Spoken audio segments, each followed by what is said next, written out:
On s'arrête un instant dans votre trésor sur un mode de paiement de plus en plus courant chez les Français.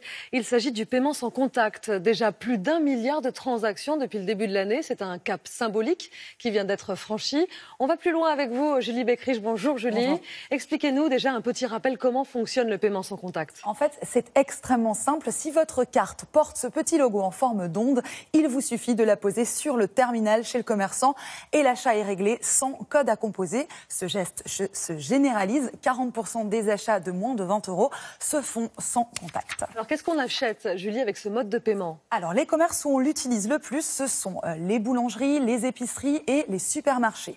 Le panier moyen, c'est 10 € et il devrait augmenter comme le plafond des achats sans contact est passé de 20 à 30 € le 1er octobre. Et est-ce que c'est fiable? On peut avoir confiance dans le paiement sans contact? Alors oui, selon l'Observatoire de la sécurité des moyens de paiement, le taux de fraude est minime, 0,02%. Et contrairement à certaines craintes, ce ne sont pas les piratages qui sont en cause, mais plutôt les vols de cartes bancaires, puisque on n'a pas besoin de composer son code pour faire des achats. Est-ce que ça veut dire, Julie, que c'est en somme la fin des espèces, des monnaies sonnantes et trébuchantes? Eh bien, en tout cas, oui, on prend ce chemin et certains pays, comme la Corée du Sud, prévoient même de faire disparaître complètement les pièces de monnaie dès 2020. Merci à vous, Julie.